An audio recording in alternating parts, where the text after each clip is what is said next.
E aí pessoal, joia? Alguns colegas haviam me pedido para gravar essa aula, deixar disponível aí. Eu havia feito essa aula para o pessoal da Unime aí alguns dias atrás e eu acredito que, como esclarece um pouco essa abordagem de infarto e tal, seria interessante estar disponibilizando aqui. E aí, a gente começou com um caso clínico, acredito que não vem muito ao caso aqui. E aí aqui um eletro, a gente vê colocado também, aqui mostrando esse supra da parede inferior, que fariam nesse eletro. Houve várias sugestões aí, não vem muito ao caso, mas vamos lá. Infarto agudo do miocárdio com supra de ST. O objetivo aí seria organizar essa fisiopatologia, entendendo a origem, fármacos, como e quando usar, exames complementares, visão sistêmica, que seria não suprando frente a um supra, basicamente para perder um pouco de medo aí dessa questão da abordagem de um supra. Dor torácica, 5 a 10% dos atendimentos em pronto-atendimentos são dor torácica, 15 a 20% das dores torácicas no serviço de emergência são síndromes coronarianas agudas. No Brasil existem 300 a 400 mil infartos por ano, um óbito a cada 5, 7 casos. Doenças cardiovasculares são a principal causa de mortes no mundo, segundo a OMS, e doenças cardiovasculares mataram 17,7 milhões de pessoas em 2015. Apenas alguns dados epidemiológicos para a gente introduzir. O que é síndrome coronariana aguda? Engloba três doenças, digamos assim. É um termo que engloba essas situações onde o conjunto de sinais e sintomas clínicos são compatíveis com isquemia miocárdica aguda. Ou seja, a isquemia ela pode se manifestar nessas três formas. Essas três formas são chamadas de síndromes coronarianas agudas. A angina instável é quando ocorre uma oclusão parcial do vaso. A gente está vendo aqui o vaso. E aqui esse azulzinho a gente está vendo que é o lúmen do vaso. Ou seja, aqui é o local que ainda passa sangue. Esse preto aqui é um trombo e aqui o amarelo é a parede do vaso. Quando ocorre uma oclusão parcial, sem necrose miocárdica, ou seja, o músculo cardíaco ele não morre, não sofre. Isso é chamado de angina instável. Infarto sem supra é quando a obstrução também é parcial, mas acontece uma necrose miocárdica, ou seja, ainda tem essa luz, mas a gente nota que existem alterações aqui, aumento de enzimas cardíacas. Enzimas cardíacas mostram para a gente que houve morte de células musculares do coração. E o infarto com supra, que é o grande objetivo dessa aula, é uma oclusão total do vaso com a necrose miocárdica, ou seja, esse azul aqui, ó, vocês não notam aqui, ou seja, não tem o lúmen, não tem exposição, não tem passagem de sangue aqui. E nesse caso, oclusão total, ocorre uma elevação de ST, como a gente viu aqui no início, nesse eletro, aqui na parte que mapeia a parede inferior, que é D2, D3 e AVF, ok? E nesse caso também, claro, aumentam enzimas cardíacas. E a síndrome coronariana aguda, só para a gente classificar aqui a angina instável, é uma angina de peito ou equivalente anginoso com ao menos 3 dessas características, que é aquela obstrução parcial que não existe acometimento de necrose miocárdica, ok? Em repouso ou esforço mínimo, geralmente dura mais de 20 minutos, não se interrompe com nitrato. Nitrato é um medicamento que a gente utiliza para dilatar o vaso. A intensa e de início recente ocorre em um padrão crescendo, ou seja, aquele cara que caminhava 1 quilômetro, porém agora, com 500 metros, ele já está sentindo esse incômodo no peito. Lembrando que existe uma manifestação atípica, ou seja, uma dor que pode se manifestar de outras formas, como síncope, fadiga ou dispneia em idosos, portadores de marca-passo, insuficiência cardíaca, diabetes e mulheres também podem ter manifestações atípicas, ok? Só lembrando, o conceito de angina de peito foi descrito aí pelo William Herbert, que viveu entre 1710 e 1801. Ele descreveu como uma síndrome clínica caracterizada por dor ou desconforto no tórax, ou epigástre, ou mandíbula, ou ombro, ou dorso, ou membros superiores, sendo tipicamente desencadeada ou agravada com atividade física ou estresse emocional, e atenuada em repouso ou uso de nitroglicerina e derivados. Dói quando você faz esforço e quando você fica em repouso ou toma remédio para dilatar o vaso, alivia essa dor, ok? E infarto agudo do miocárdio, que pode ser com supra ou sem supra. O infarto é quando ocorre uma morte de cardiomiócitos causada por isquemia prolongada com ao menos sintomas sugestivos de isquemia, desenvolvimento de ondas novas Q no elétron, novas ou presumivelmente novas alterações significativas do segmento ST, da onda T, ou presença de BRE novo, alterações clínicos, esses três aqui, clínicos, e ao elétron. Aí também a gente pode falar em um infarto quando a gente tem uma evidência em um exame de imagem de perda de um miocárdio viável ou de nova alteração segmentar de contratividade ventricular. Ou seja, em um eco você nota que o ventrículo ele contraía bem, porém agora ele já está com a hipocinesia, ele não está contraindo tão bem. Ou também, um infarto pode ser a identificação de um trombo intracoronário por angiografia ou necrópsia. O cara morreu, tem um trombo ali no vaso, a gente detecta, ó, foi um infarto. Só que não é tão interessante detectar depois que já morreu, né? Mas só para a gente relembrar a fisiopatologia, recordes, voltar a passar pelo coração. O que o endotélio faz? Ele modula a inflamação, ele modula a coagulação sanguínea e ele também modula o fluxo sanguíneo local, ok? Com relação à inflamação, toda vez que a gente tem uma lesão no endotélio, ele tenta reparar aquela lesão.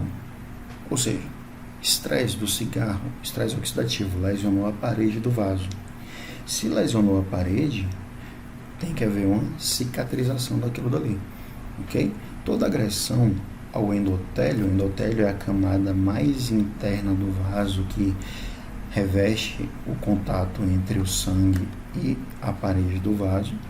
Toda vez que há uma agressão ao endotélio, ocorre uma inflamação para tentar reparar aquele endotélio, para cicatrizar. Toda vez que a gente corta o braço, também ocorre uma cicatrização para regenerar aquela pele. O endotélio é uma pele, só que fica para dentro em contato com o sangue. E nessa inflamação, para ocorrer o reparo, temos aí macrófagos que vão lá, vão fagocitar, vão engolir o que está lesionado ali. Acabam engolindo a LDL transformada ou LDL oxidada e vai se formar células espumosas. Eles não conseguem sair da parede do vaso e chamam mais macrófagos e vai virando um ciclo vicioso. Conforme ocorre inflamação, cicatrização, vai ocorrendo remodelamento do vaso, ok? O que é o remodelamento? O vaso ele pode ter um crescimento excêntrico para fora ou negativo ou concêntrico para dentro. Quando ele cresce para dentro, digamos assim, ocorre de parecer que os vasos são finos. Por exemplo, no diabético, a gente fala que o diabético ele tem um vaso fino. Por quê? É um remodelamento concêntrico. E aí, conforme vai ocorrendo toda essa inflamação, existem essas metaloproteinases que começam a degradar a elastina e colágeno. Só para lembrar, a cicatriz ela é feita com elastina e colágeno. E essas metaloproteinases vão digerindo aquilo dali e aí começa a se formar um centro lipídico. Lembrando de inflamação aqui também, esses critérios, a gente volta nesse centro lipídico. Calor, rubor, edema e tal. É uma inflamação na parede do vaso. Inflamação, cicatrização e vai se formando aquela placa. E temos a placa instável e estável. A estável você percebe que ela tem menos conteúdo lipídico, ela é mais fibrosada. E aqui tem mais conteúdo lipídico, ela é mais instável. Essa parede pode romper mais fácil. Ok? Só para relembrar, como eu citei aqui também, fluxo sanguíneo local também é o endotélio que controla. Por exemplo, quando a gente vai fazer uma cintilografia, você injeta o dipiridamol, que ele dilata o vaso que está saudável e no meio onde está doente ele fica mais fechadinho, a gente consegue detectar onde tem vaso doente. Voltando nas metaloproteinases, vão se degradando essa elastina e se formando esse halo lipídico. Para visualizar bem fácil isso daqui, vejam dessa forma aqui, ó, como se isso daqui fosse um conteúdo de pus. É um furúnculo na parede do vaso. Tem aquele furúnculo que dizem que está mais verdinho, que você não consegue espremer ele, e tem aquele furúnculo que está cheio de pus. E já aparece aquele olho, já facinho você mexer nele e ele romper. Quando rompe, pode haver fechamento total do vaso por trombos, ok? Mas a inflamação, por exemplo, inflama o pelo, você forma esse furúnculo. Quando inflama a parede do vaso, você forma a placa aterosclerótica, ok? E aí, como há na placa aterosclerótica um sofrimento do músculo, quando esse sofrimento é mais para dentro, os vetores no eletro mostram primeiro um infra. E depois, quando ocorre um fechamento total, isso daqui pode vir como um supra, com os vetores mais externamente. Os vasos, eles passam mais na parede do coração. E aí eles vêm pela parede, pelo epicárdio e depois mergulham para o endocárdio. Por isso, os sofrimentos parciais e a lesão inicial da lesão, esses vetores são mais em direção ao endocárdio. E aí depois, quando realmente oclui tudo, e aí já fica em direção ao epicárdio, ou uma isquemia transmural. Subendocárdica é só o endocárdio sendo acometido, ok? E aí na anamnese a gente, só para citar características, infarto ele possui dor torácica em região precordial ou retroesternal de intensidade variável, tipo aperto, peso, constrição, ardência ou queimação. Em repouso, pode ter sido desencadeado por esforço físico ou estresse, mulher que briga em casa com o marido infarta, e vinha acompanhada de náuseas, vômitos, sudorese ou palidez. Não infrequentemente, localiza-se no epigástrio, quando você tem um infarto, como descrito aí no exemplo, da coronária direita. O coração está deitadinho e ele fica, a coronária direita, parede do ventrículo direito, em contato com o diafragma. Muitas vezes pode vir sintomas gástricos. Não infrequente localiza-se no epigástrio, como eu falei, podendo ser confundida com doenças gástricas como dispepsia, gastrite, colestopatias e úlcera péptica. Também pode acompanhar aí náuseas, vômitos, palidez, sudorese, isso pela dor também pode influenciar. Pode se apresentar de forma atípica, como desconforto, mal-estar, sudorese, fraqueza. Algumas condições como confusão mental, dispneia, edema agudo de pulmão, no caso, síncope, parada cardiorrespiratória, tromboembolismo arterial, cerebral ou periférico, podem ter um infarto como substrato patológico, mesmo na ausência de precordialgia. Sempre checar história familiar positiva, diabetes mellitus, doença arterial coronariana conhecida, uso de medicações anti-isquêmicas, hipertensão, dislipidemia, tabagismo, sobrepeso e sedentarismo. Isso na anamnese, para você estar ali no bate-papo, tentando colher essas informações, tanto com o paciente, se ele tiver em condições, ou com familiares. Beleza? Eu gosto muito dessa definição de dor anginosa, estudo CAS. Ele classifica como dor definitivamente anginosa, que é aquela dor, desconforto retroesternal ou precordial, geralmente precipitada pelo esforço físico, podendo ter radiação para o ombro, mandíbula ou a face interna do braço, com duração de minutos e aliviada com repouso ou nitrato. A dor provavelmente anginosa é aquela que tem a maioria desses critérios aqui, desses sinais e sintomas, porém não tem todas. Provavelmente anginosa, tem poucas características dessa dor definitivamente anginosa. E a definitivamente não anginosa não tem nenhuma dessas características. Ok? Essa definição é pelo estudo CAS. Exame físico. No exame físico, o que a gente pode achar? O paciente que está aí com possível infarto. Dor. A dor vai desencadear hiperestimulação simpática e pode ocorrer no exame físico, agitação, palidez, sudorese, extremidades frias. Se o ventrículo esquerdo for comprometido, no caso de um infarto da coronária descendente anterior, até da CX também, pode haver aí como o ventrículo esquerdo vai ficar comprometido, ele vai ter uma hipocinesia, vai bombear pouco e vai desencadear ali uma congestão pulmonar, que a gente pode ver no exame físico com crepitações, tosse, desconforto respiratório. A hipertensão é variável, porém a hipotensão pode significar choque cardiogênico. Pode ter paciente infartando com pressão de 18, de 10, é muito variável, não tem nada característico sobre a hipertensão não. No infarto de VD pode manifestar bradicardia com hipotensão. Bradicardia por quê? No infarto de VD a coronária direita provavelmente é ocluída e ela que irriga também o nó sinusal e nó atrioventricular. Isso pode estar manifestando aí com bradicardia. Como ela o ventrículo direito ela apenas conduz, digamos assim, é mais um órgão de condução, pode também estar manifestando com hipotensão, porque se acumula ali muito líquido, ocorrendo diminuição de retorno venoso, enfim, congestão, entre outras coisas. E aí, essa bradicardia com hipotensão pode ser transitória, é o que é chamado de reflexo de Basel-Geiras.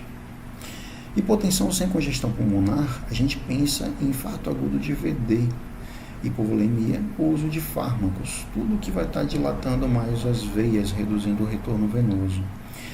Por esse tratamento, no infarto de VD, a gente coloca muito soro para aumentar esse retorno venoso. Como o pulmão está limpo no infarto de VD, a gente não tem tanto medo de colocar soro, diferentemente no infarto do VE, que aí soro já não é uma coisa tão interessante, porque pode haver uma congestão pulmonar. Hipotensão sem congestão pulmonar, como eu falei, a gente pensa nisso. Estase jugular, quando tem enrugitamento jugular, a jugular fica dilatadona, a gente pensa em insuficiência cardíaca, choque cardiogênico ou infarto de VD.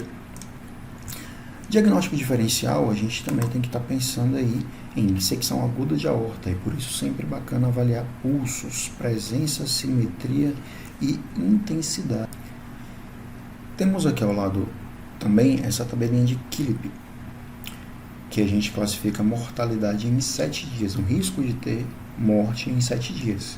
Killip é um paciente que chega sem B3 ou estertor pulmonar, ou crépitos pulmonares com congestão pulmonar.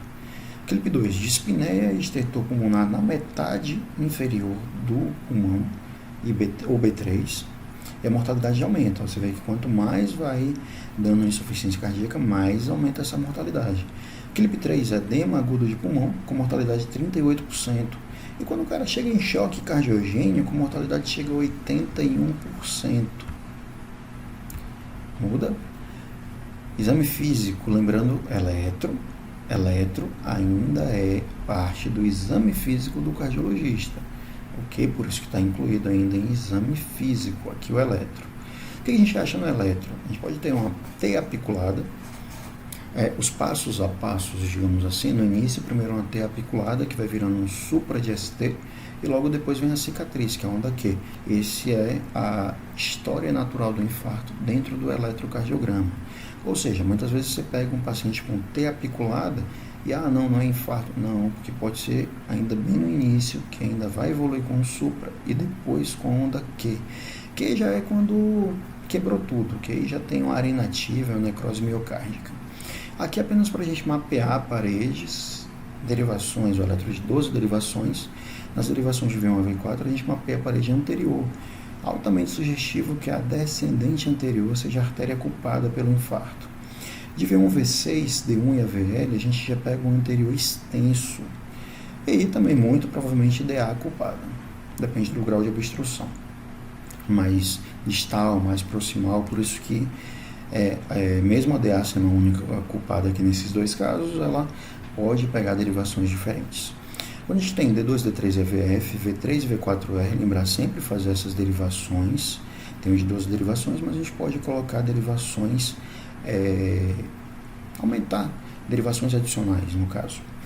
É uma parede inferior, tá bom? E sugere-se que seja CD ou CX, assim como o V7 e V8, que pega a parede posterior ou infra-anterior. A gente pode ter aí parede posterior lateral, que pode ser CD ou CX. O que vai diferenciar nesses dois casos aqui? A dominância do paciente, se ele tem dominância direita ou não. Com relação às derivações D1 e AVL, a gente já pega a parede lateral alta e provavelmente CX é a culpada pelo infarto. Quanto mais derivações, mais extenso e pior o prognóstico. Lembrando que prognóstico também a gente pega nas enzimas, a gente chega lá. Traçado seriado, sempre bom fazer, como eu disse aqui no início. São coisas que ocorrem uma dinâmica, mesmo na manifestação do elétron, não é uma coisa fixa.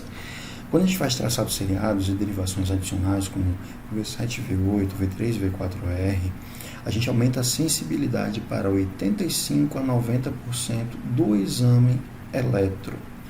Cerca de 4% pode ter o primeiro eletro normal, pode estar ali ainda Tzinho apiculado, até antes mesmo.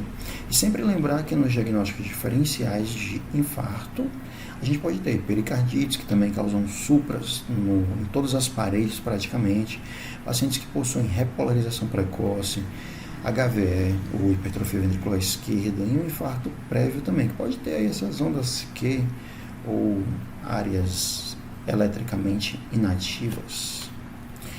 Aqui só score de time também, que é um score que vai predizer a mortalidade também dos pacientes. Você vai somando aqui, se tem mais de 75 anos, tal, soma esses negocinhos para poder ver quantos pontos você deu aqui e a mortalidade intra-hospitalar do paciente em até 30 dias. Isso daqui é só uma classificação para ver aí o risco de morte. Perceba que quanto mais problemas, maior a mortalidade. Laboratorial. A clínica é soberana, isso a gente já está acostumado a ouvir durante a faculdade de medicina inteira, que é anamnese e exame físico. No caso, a clínica é soberana, só que no cardio, o eletro também está incluído na clínica, ou seja, a anamnese, eletro e o exame físico é soberano. É quem define se a pessoa está infartando ou não. Com relação a troponinas, a exames laboratoriais, troponinas T e I possuem maior especificidade do que CK e CKMB. Eles sobem em 4 a 6 horas, a gente tem os gráficos aqui do que sobe, quanto tempo. Mioglobina é a primeira que sobe, mas é inespecífico, eu não vejo muitos serviços pedindo a mioglobina não. Mas as troponinas ela tem um valor prognóstico, ou seja, quanto mais músculo morre, mais as troponinas sobem. CK e CKMB, ok? Para ter essa relação, no caso, se você fizer a CKMB massa, não precisa fazer esse cálculo aqui não. Mas se só tiver CK e CKMB, é bom fazer essa divisãozinha, se ver a proporção. Se essa proporção estiver entre 4% e 25%, altamente sugestivo que realmente seja um infarto. Se tiver menor do que 4% essa relação, aí já sugere-se que seja aumento de CK, CKMB, aí no caso mais CK, que sugere que seja musculatura periférica, não no coração, porque não tem CK só no músculo do coração, tem CK em outros músculos também. E mais de 25%, aí já sugere sim que seja macromoléculas. Elas sobem de 4 a 6 horas, picam em 18 horas e tem uma menor especificidade, como eu falei, pode ter também CK e CKMB em músculo, braço, músculo da perna, entre outros. E diagnóstico diferencial também, insuficiência cardíaca. Na insuficiência cardíaca, o coração está em sofrimento, ele também perde músculo e também aumenta enzimas cardíacas. Na miocardite, que também ocorre morte muscular do coração, e nas endocardites também. Exames de imagem eles vão ser auxiliares, vão avaliar as repercussões anatômicas e funcionais de necrose miocárdica, ou seja, morreu uma parte do coração e ele vai estar contraindo menos. E aí vão estratificar também risco, está contraindo menos, risco de choque. Aí entraria raio-x, eco, tomografia, ressonância, não devem retardar a terapia de reperfusão se síndrome coronariana aguda com supra do segmento externo eletro. Clínica é soberana, com exame físico, anamnese e o eletrocardiograma. Ressonância pode avaliar a viabilidade miocárdica no pós-IAM através do sinal do realce tardio, mas lembrando que exames de imagem são complementares. Diretriz cita aí atendimento pré-hospitalar, que o objetivo seria diminuir o tempo de sintoma e reperfusão. 20% chega ao hospital até 2 horas, apenas 20% chega até 2 horas, ou seja, essa abordagem, o paciente que infarta em casa ainda está deixando muito a desejar. Por isso que é tão falado no atendimento pré-hospitalar, trombolíticos, entre outras coisas. O eletro no local reduz em 34% o tempo porta-agulha e 18% o tempo porta-balão. O que é o tempo porta-agulha? Do cara entrar, infartar e receber um trombolítico. 18% é o tempo porta-balão, é do cara que infarta e vai para a mesa de hemodinâmica abrir o vaso ocupado com um balão. Uso de fármacos sem evidência baseada em estudos randomizados, mas, claro que se tiver, é porque citam aqui no atendimento pré-hospitalar, você fazer as medicações típicas, não tem tantos estudos, entre outras coisas. Mas, claro, você está com um cara infartando, você vai fazer o AS, clopidogrel, entre outras coisas. A gente vai abordar um pouquinho mais à frente. Fibrinólise pré-hospitalar, se tempo porta-balão for maior que 120 minutos, faz. Só, claro, avaliar as contraindicações. Ou seja, eu estou em uma capital com um paciente infartando, em um lado da cidade, e aí vai levar mais do que 2 horas para chegar até o hospital, e o hospital está do outro lado da cidade, vai ter trânsito, etc. e tal. Aí é interessante a gente fazer o trombolítico. No caso, o recomendável é o tenecteplase, porque a gente faz em bolos, os outros têm que correr no soro, demora mais um pouquinho. Hipotermia pré-hospitalar, se a gente encontra um paciente comatoso pós uma parada cardiorrespiratória, é indicado essa hipotermia pré-hospitalar. E aí, falando sobre os medicamentos, com relação ao clopidogrel. O clopidogrel, ele é da classe das tienopiridinas, ele impede que o ADP se ligue ao seu receptor nas plaquetas. Temos um estudo chamado Clarity, que foi um estudo duplo cego, que comparou placebo com clopidogrel, o uso do placebo e clopidogrel, e mostrou que o clopidogrel reduziu o desfecho em 36%, quando foi feita a terapia fibrinolítica, que é um fibrinólise. Fibrinólise é você chegar a injetar medicação como aquele tenecteplase. Aqui, cadê? Tenecteplase que a gente citou aqui, ó, que é feito em bolos no atendimento pré-hospitalar. A gente vai voltar ainda nesses trombolíticos. Quando foi feito junto com o trombolítico, ele reduziu o desfecho em 36%.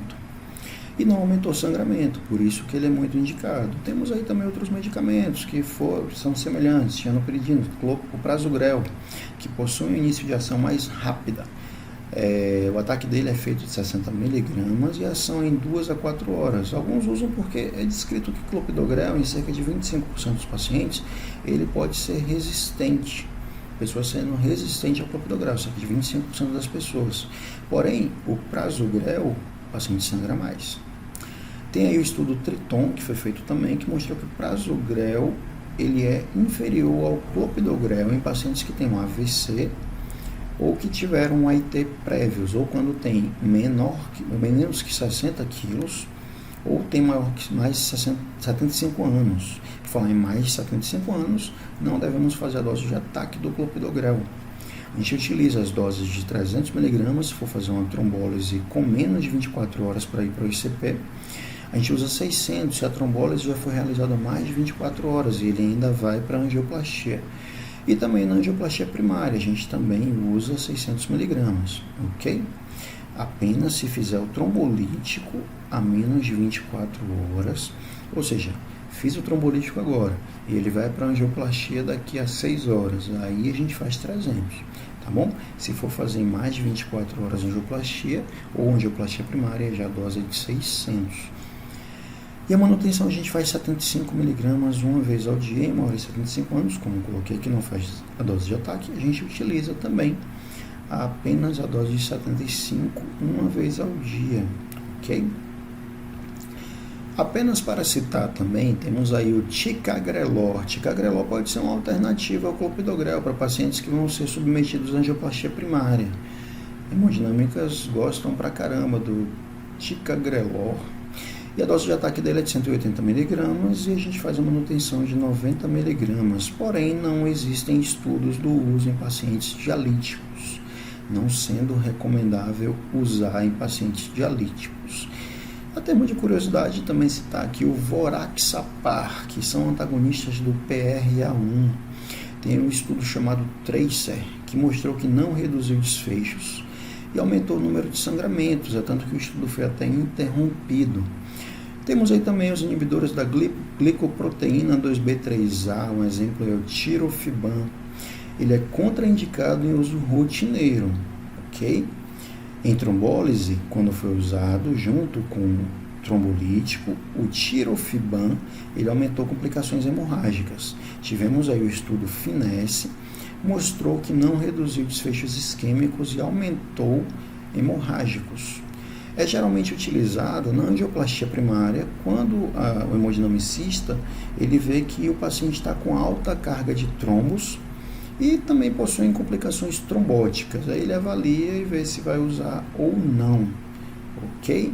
Temos aí as heparinas também, heparina não fracionada, muito utilizada, até mesmo antes do uso do AS no infarto, ela já era utilizada. Ela ativa a antitrombina 3 e tem uma ação antitrombo. Se ela ativa uma antitrombina, ação antitrombo. Temos a heparina não fracionada e a fracionada, ou a de baixo peso molecular, que aí no caso é enoxaparina. A heparina de baixo peso molecular, ela inibe mais o fator 10A e inibe menos a trombina. A protamina, ela não antagoniza a enoxaparina. A protamina é uma medicação que a gente utiliza para antagonizar o efeito da heparina não fracionada.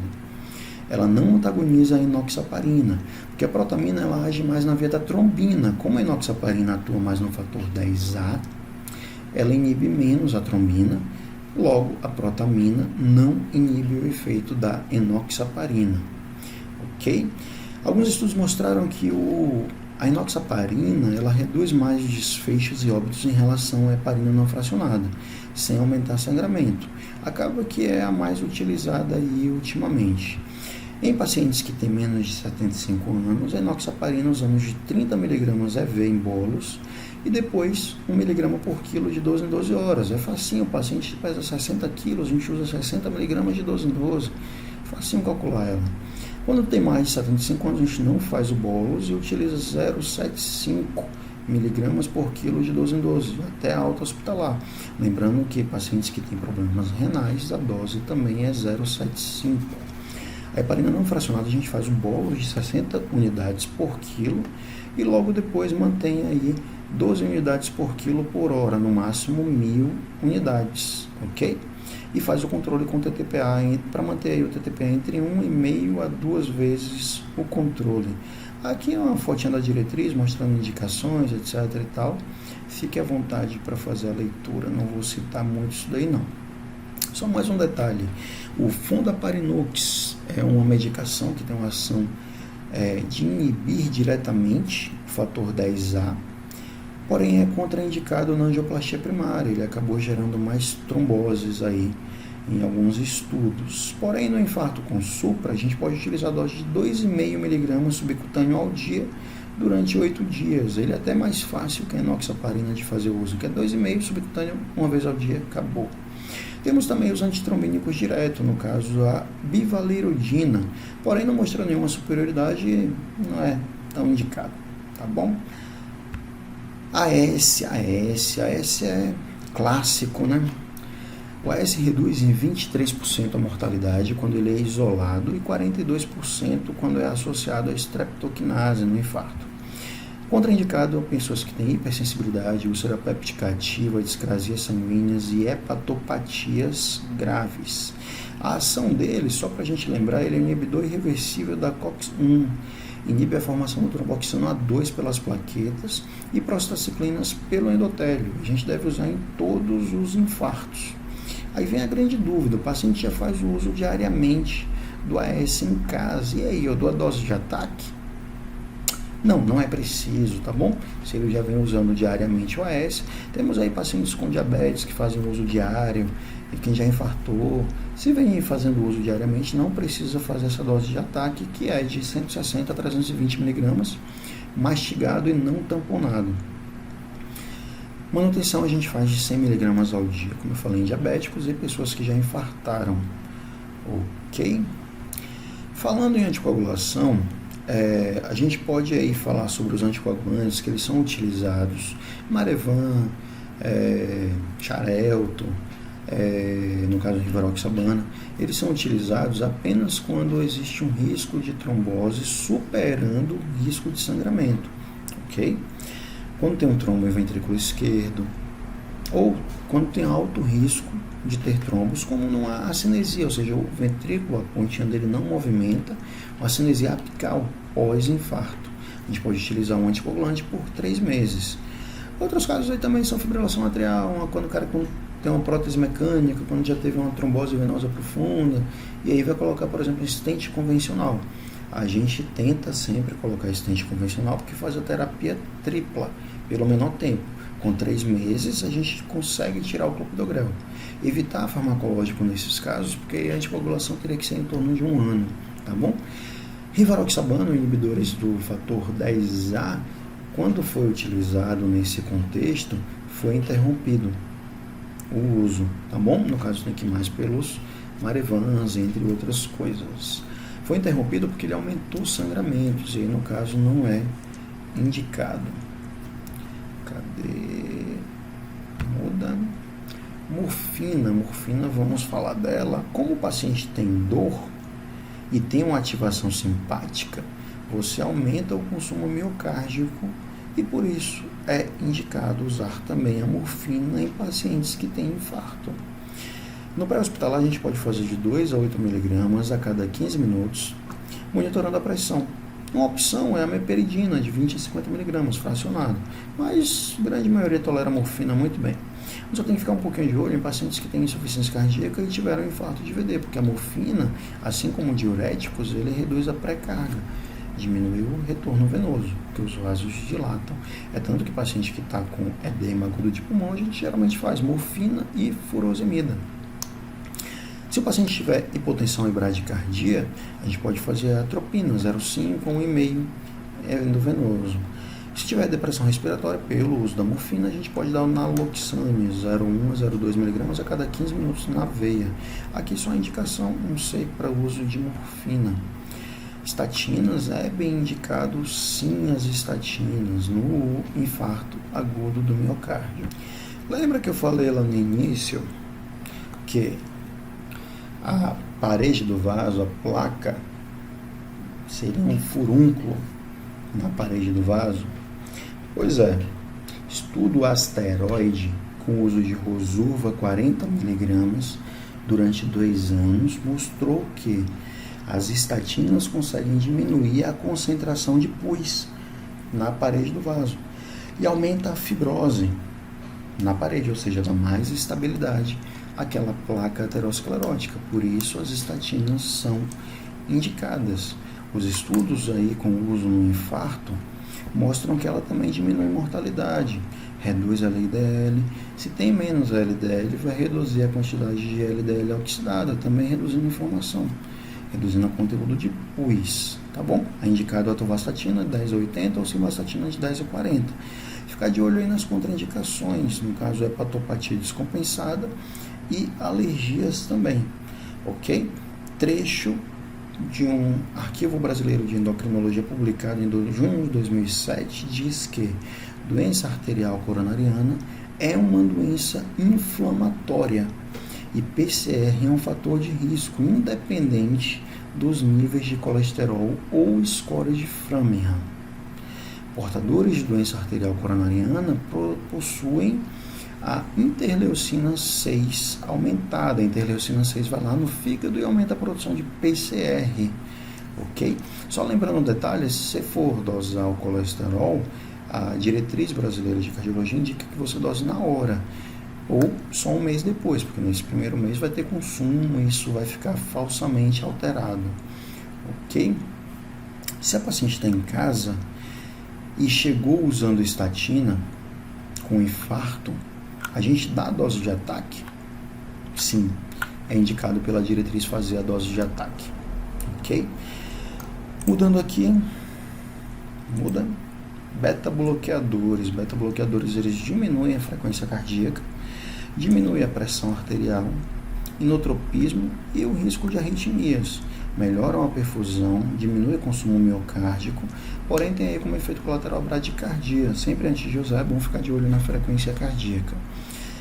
Distúrbios de condução também pode acontecer com o uso de beta-bloqueador, hipotensão e broncoespasmo também. Pacientes com asma e DPOC tem que ficar de olho. Aí seria contraindicado. Pacientes com frequência cardíaca mais baixa, bloqueio atrioventricular de segundo ou terceiro grau, porque ele pode até dar uma piorada nessa condução, pressão baixa menor que 90 e o KILIP 2, lembra lá? KILIP, que avalia mortalidade, se tem estertor pulmonar, metade do pulmão abaixo. E as doses são indicadas metoprolol 25 a 50. Propranolol a gente inicia com 20, depois passa para 40 ou 80, 3 vezes ao dia. Carvedilol 3, 125, depois a gente tenta chegar nessa dose de 25 2 vezes ao dia. E atenolol, mesmo sendo um remédio que não é tão indicado mais atualmente, na síndrome coronariana aguda ou no infarto, ele é indicado ainda. Temos aí também, a gente pode fazer o uso endovenoso, aqui o mouse. Quando ocorre uma isquemia recorrente, hipertensão arterial descontrolada, ataque sinusal sem relação com insuficiência cardíaca, a gente pode fazer o uso do beta-bloqueador por via venosa. Aqui só uma tabelinha, tem lá na diretriz com relação a indicações, contraindicações, aqui ó, beta-bloqueador endovenoso, de rotina em todos, não, é só naquelas situações ali, e que indicações, tá bom? Só para a gente ficar um pouquinho de olho. E aí, se não puder fazer o beta-bloqueador, a gente entra com alternativa aos beta-bloqueadores, que são os bloqueadores de canal de cálcio, que eles vão diminuir o consumo miocárdico, pós-carga, contratilidade e a frequência cardíaca. Como eles dilatam coronárias, eles vão melhorar a oferta de oxigênio. E assim como os beta-bloqueadores, reduzem sintomas anginosos, porém não reduz mortalidade nem o reinfarto. Podem ser usados se beta-bloqueador for contraindicado, no caso do broncoespasmo, doença arterial obstrutiva periférica crítica, ok? Aí é indicado o diltiazem ou verapamil, diltiazem de 30 3 vezes ao dia, verapamil 80 3 vezes ao dia, oral. E essas contraindicações, BAV de segundo e terceiro grau, frequência cardíaca mais baixa, pressão arterial mais baixa, disfunção do VE. E alternativa, só para a gente ficar de olho, que se os beta-bloqueadores sumirem, né, vão sentir faltas, porque eles são a segunda opção lá no infarto agudo no miocárdio. E só lembrando aqui também, galera, a gente tem que ficar de olho, porque vai usar só esses diltiazem verapamil, não vai usar o lodipino nem o difenipino, porque eles vão dilatar mais os vasos periféricos, isso pode ocasionar um ataque cardiorreflexo. Os vasos dilatam, pressão cai, o coração acelera para manter uma pressão mais estável. O verapamil pode induzir o BAV e o diltiazem retarda a condução atrioventricular, por isso que a gente tem que ficar de olho aqui, ó, condução atrioventricular, ok? Outro, IECA, inibidores da enzima conversora do angiotensinogênio. Maior benefício se tiver uma fração de ejeção mais baixa, ou seja, já um quadro de insuficiência cardíaca. Pacientes que têm diabetes e hipertensão também, o IECA faz um efeito bacana. A gente deve iniciar no infarto nas primeiras 24 horas. E ficar de olho só na hipercalemia, estenose artéria renal bilateral unilateral com rim único. Está aqui, ó, ilustrando. Quando ocorre também uma piora importante da função renal, ou quando existe uma alergia à medicação, lembrando que muita gente usa o captopril ou enalapril, e aí devido ao acúmulo da bradicimina, vem falando que tem alergia, porque fica tossindo, mas é um acúmulo, o paciente começa a usar ali um mês depois que ele vai manifestar, isso não é alergia, tá bom?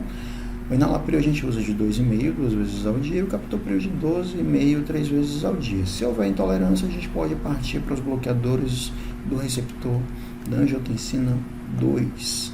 Antagonistas da aldosterona, a gente pode usar após um infarto, se tiver uma fração de ejeção mais baixa e diabetes, desde que a gente esteja usando a dose terapêutica do IECA ou BRA. Ok? O IECA ou BRA, usando em dose terapêutica, você pode iniciar depois spironolactona, quando o paciente tem aí diabetes ou fração de ejeção mais baixa. Seguindo aí, atenção com anti-inflamatório. É proibido usar anti-inflamatório no infarto, tá bom? Usuários de anti-inflamatórios, inibidores da COX-2 apresentam mais morte, reinfarto, ruptura cardíaca, hipertensão arterial sistêmica e insuficiência cardíaca ou renal. Tá aqui, ó, contraindicado, administração de anti-inflamatórios não hormonais, exceto a aspirina, que também é um anti-inflamatório, mas você pode usar a aspirina. Tanto COX-2 seletivos como não seletivos, totalmente contraindicados. Se tiver em uso, a gente suspende. Nitratos só para essa imagem aqui, vocês lembrarem que é contraindicado em quem usou sildenafil ou tadalafil. Usou Viagra, é contraindicado, tá bom? E o nitrato ele vai ajudar no controle da dor anginosa que persiste, ou se tiver uma hipertensão, insuficiência cardíaca também, ele dá uma força. A gente usa o Isordil, 5mg, sublingual, até 3 vezes, pode dar um intervalo aí de 5 minutos. Ou nitroglicerina, a gente pode botar endovenoso em claro de hipertensão arterial mais elevada. E contraindicações seriam pressão mais baixa, infarto de VD, uso de Viagra, ou tadalafila menor que 48 horas, frequência cardíaca mais elevada ou frequência cardíaca mais baixa também é contraindicado. E oxigênio também totalmente indicado, se tiver uma saturação menor que 94, a gente mantém. Porque a gente não coloca para todo mundo? Por quê? O oxigênio ele causa vasoconstrição periférica e isso aumenta a pressão arterial e reduz o débito cardíaco, tá bom? Principalmente em DPO-cítico, em uso desnecessário. Por isso, sempre monitorar a saturação. E aí, oxigênio indicado em pacientes com saturação menor que 94. E lembrando de todos esses medicamentos utilizados aí, no infarto a gente cria essa mnemônica, né? O cara está infartando, chame baiano. Clopidogrel, a gente faria o ataque, heparina, inoxan, OAS também indicado. Lembrar aí da morfina, só que a gente tem que ficar de olho em infarto de VD, monitorar a pressão. Estatina, geralmente a atorvastatina de 80, beta-bloqueador metoprolol, bem indicado. Aí se tiver alguma intolerância ao beta-bloqueador, a gente pode fazer aí o antagonistas do cálcio, bloqueadores do canal de cálcio. Aí a gente pode fazer o Ditiazen, um exemplo. IECA é indicado também, mas a gente tem que ver se o paciente a pressão dele tolera. Anti-inflamatório contraindicado, nitrato e oxigênio. Ok? Com relação a trombolíticos, para a gente estar citando aqui, é indicado quando tem um infarto com supra, o BRE é novo, é usado na primeira hora. E quando ele é usado nessa primeira hora, ele salva 65 vidas em 1.000 pessoas tratadas com trombolíticos. Se ele é usado entre 6 e 12 horas, ele salva apenas 10 em cada 1.000 tratados. Por isso, quanto mais cedo a gente fizer, melhor.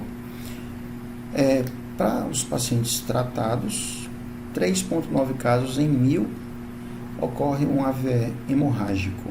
E aí, pacientes que possuem baixo peso, idosos, mulheres e história prévia de doença cerebrovascular ou hipertensão na admissão, aumenta essa chance de ter um AVC. Sangramentos maiores não cerebrais são aqueles sangramentos que necessitam de transfusão. São complicações hemorrágicas que precisam de transfusão e não cerebrais, tá bom? Eles ocorrem em 4 a 13%. E aí os preditores de quem vai sangrar para precisar de transfusão são mais idosos, baixo peso, mulheres. Reações alérgicas são infrequentes e corticoides não são indicados. Muda? Aqui toda a tabela de indicação, de contraindicações, na verdade, contraindicações absolutas e contraindicações relativas com relação ao uso do trombolítico. Vou citar isso não. Trombolítico, se a angioplastia estiver indisponível até 1 hora, a gente considera trombolítico, ok? Angioplastia em 6 a 24 horas. Acima de 24 horas já é uma coisa que é discutida, os benefícios da angioplastia. Acima de 24 horas no infarto agudo, angioplastia primária, tá bom? A gente chega lá. Streptokinase, a gente faz essa dose de 1.500.000 unidades em 100 ml e deixa correr em 30 a 60 minutos.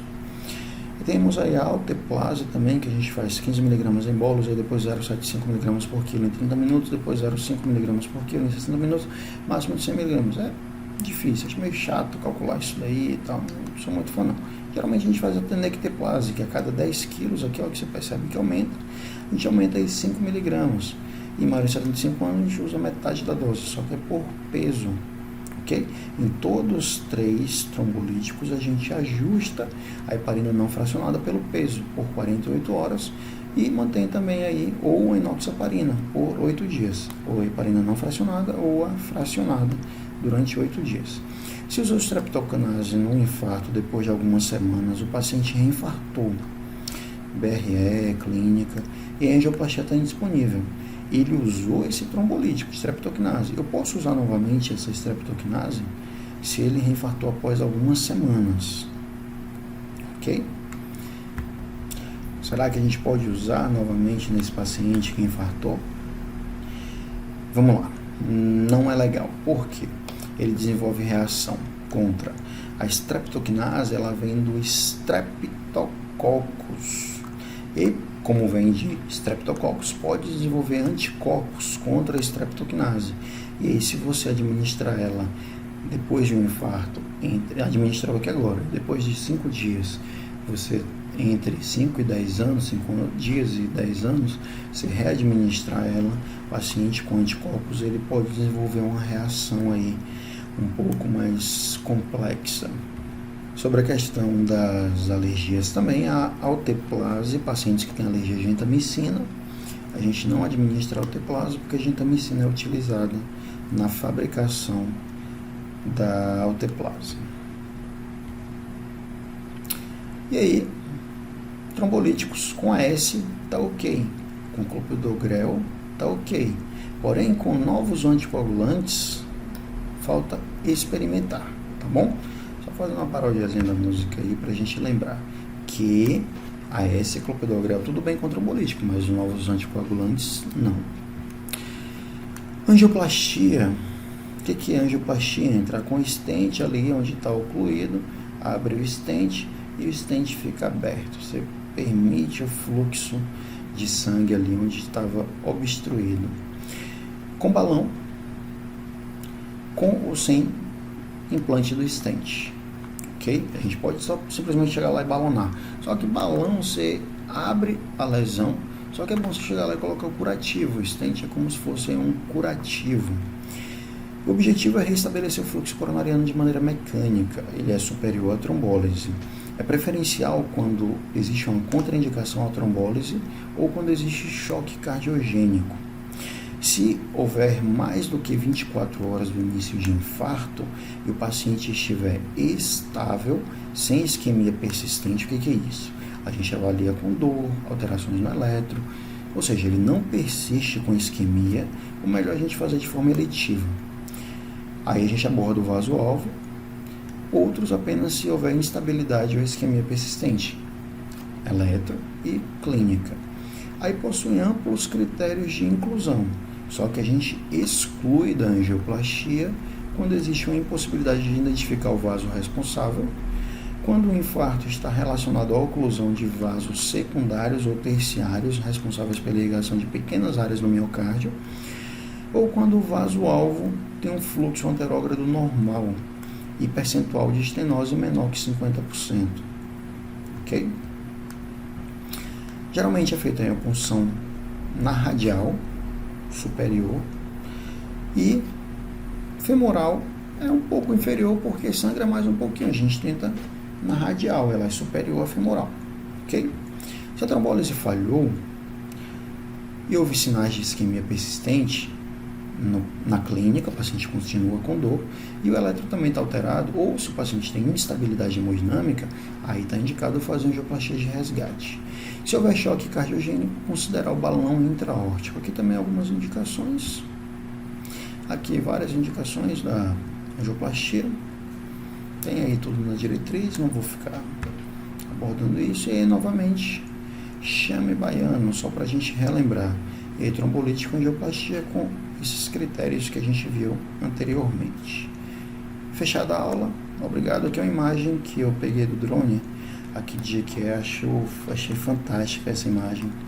E aí, só para finalizar mesmo, cidade de que é à noite, solzinho ali se pondo, bacana.